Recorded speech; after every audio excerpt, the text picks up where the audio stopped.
Hier, mercredi 25 mars 2020, l'honorable Soumaïla Cissé, en campagne donc dans la circonscription électorale de Niafunké, a quitté le matin Niafunké pour se rendre dans la commune de Saraféré. Après s'être entretenu avec nos militants à Saraféré, il devait continuer sur la commune de Koumaïra. Je vous rappelle que la commune de Koumaïra est distante de Saraféré d'à peu près 20 km. Et l'honorable Soumaïla Cissé a quitté Saraféré aux alentours de 15 heures avec une délégation composée de 12 personnes à bord de 2 véhicules 4x4. Lui et sa délégation donc étaient attendus à Koumaïra vers 16 heures. Et depuis ce moment jusqu'à ce matin, on n'avait pas reçu d'informations de lui et des membres de sa délégation. Hier soir, le parti, l'URD, en rapport donc avec le cabinet du chef de file de l'opposition, nous avons créé une cellule de crise qui est installée ici. Nous avons annoncé l'information dans un premier temps, dans un premier communiqué, et ensuite nous avons vu que les informations erronées sur leur libération étaient sur les réseaux sociaux. Dans un deuxième communiqué, on était obligé de rectifier pour que tout le monde soit sur la même longueur d'onde. Et nous avons annoncé donc dans un troisième communiqué la mise en place de cette cellule de crise. Entre-temps, depuis le début de nos inquiétudes sur leur disparition, toutes les autorités de notre pays ont été informées. Le ministre de la Sécurité a été informé, le Premier ministre a été informé, et également les ambassadeurs, la MINUSMA et Barkhane. Le Premier ministre s'est engagé à les associer également dans les activités de recherche pour qu'on puisse les retrouver sains et saufs. Le gouvernement même a passé un communiqué sur leur thème, vous êtes déjà au courant de ça. Alors ce matin, nous avons reçu des informations. Les informations selon lesquelles la délégation a été scindée en 2 groupes. Après donc vérification, on a effectivement remarqué qu'un premier groupe de 5 personnes arrivait à Saraféré ce matin, aux alentours de 7h30. Ils ont été, une partie de ce groupe a été envoyée à Niafunké, parce que tout simplement, il y a 2 qui étaient blessés. Il s'agit de M. Amadou Yatara, qui est un de nos doyens, un ami personnel de M. Soumaïla Cissé. Et ensuite, un de nos jeunes, du nom de Vie Banou, qui a été également blessé et qui est parti ce matin à Niafunké. Malheureusement, au cours des opérations d'enlèvement, parce qu'en fait, ils ont été enlevés par un groupe armé, nous ne connaissons pas leur identité. C'est des hommes armés, pour nous, non encore identifiés jusque-là. Ça, il faut être clair. Et au cours donc de leur enlèvement, il y a eu des tirs, ce qui fait que ces 2-là ont été blessés. Et également, le garde-corps de Soumaïla a été touché par balle.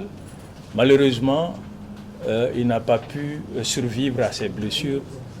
Il a rendu l'âme. Il s'agit de M. Mohamed Cissé.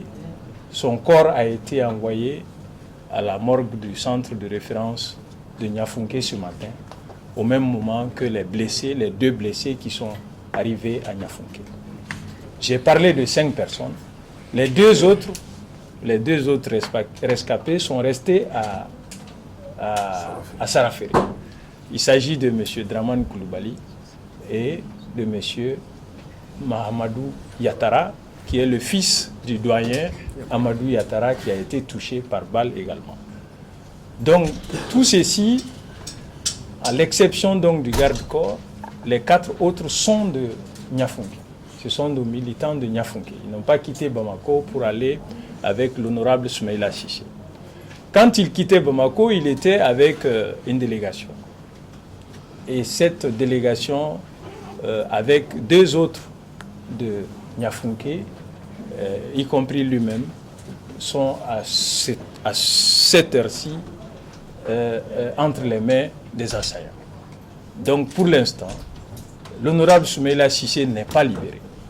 Contrairement à toutes les informations erronées qui circulent sur les réseaux sociaux. L'honorable Soumaïla Cissé, à cette heure-ci, 11h30, nous n'avons pas encore d'informations plausibles ni de confirmation de la part de la partie gouvernementale, ni de qui que ce soit pour attester effectivement qu'il a été libéré. Donc, il n'a pas été libéré. Les autres membres de la délégation ne sont pas encore libérés.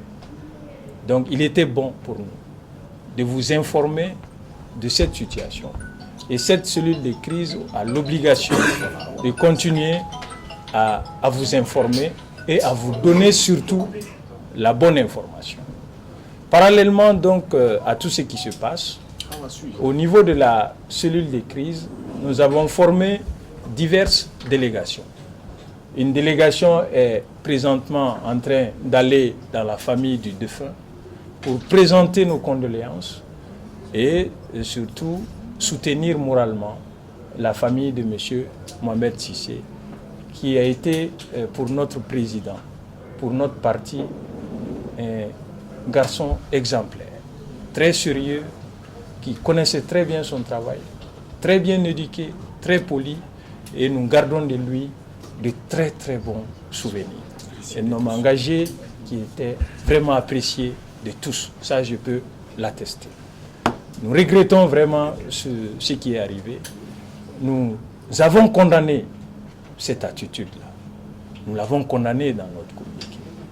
Et nous présentons au nom du parti, au nom de l'ensemble de l'opposition, nos condoléances les plus attristées à la famille du défunt. Et également, nous réitérons nos vœux de prompt rétablissement pour les blessés qui sont en soins présentement au centre de santé de Niafunké. Donc une autre délégation de la cellule de crise est en cours de route pour rencontrer la MINUSMA, essayer de donner les informations, les bonnes informations, et la même délégation va rencontrer demain, s'il plaît au bon Dieu, le ministre de la Sécurité pour toujours les remontées d'informations. Donc voilà grosso modo ce qu'il y a comme information. C'est un point de presse. Nous tenons à préciser, que nous ne connaissons pas l'identité des assaillants. Nous ne connaissons pas les motifs de leur enlèvement. Il n'y a pas de discussion en cours autour des rançons. Parce qu'il faut être clair, c'est un point de presse. Je fais tout ça pour éviter les questions. Il n'y a pas de rançon, il n'y a pas de discussion. Et ce qui est sûr, les informations qui nous parviennent, c'est qu'ils sont quelque part au Mali en bonne santé. Voilà ce que je peux dire.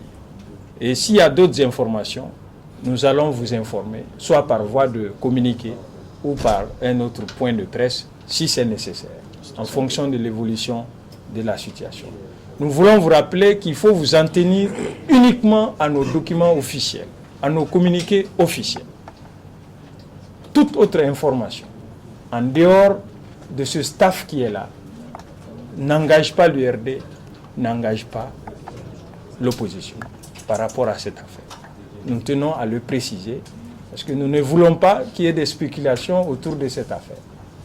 Nous sommes dans la douleur. Beaucoup, je tiens à préciser que beaucoup de citoyens nous ont appelés, beaucoup de chefs de partis politiques nous ont appelés, beaucoup de responsables politiques, administratifs nous ont appelés, aussi bien au Mali qu'à l'extérieur. Vous savez que l'honorable Soumaïla Cissé est un homme de l'Afrique. Il a passé un bon moment à l'UEMOA. C'est un homme très connu, un riche carnet d'adresses. Donc pratiquement, toutes ces relations nous appellent pour s'enquérir de ces nouvelles. Parce que depuis hier, depuis qu'on a annoncé la nouvelle de son enlèvement, je peux vous assurer que, en tout cas, pas mal de responsables de l'URD, aussi bien à l'intérieur qu'à l'extérieur, n'ont pas fermé l'œil. Donc je tenais à faire cette mise au point pour que vous ne vous fiez pas aux informations, à d'autres types d'informations, souvent qui peuvent soit révolter ou induire à l'erreur. Voilà les raisons de ce point de presse.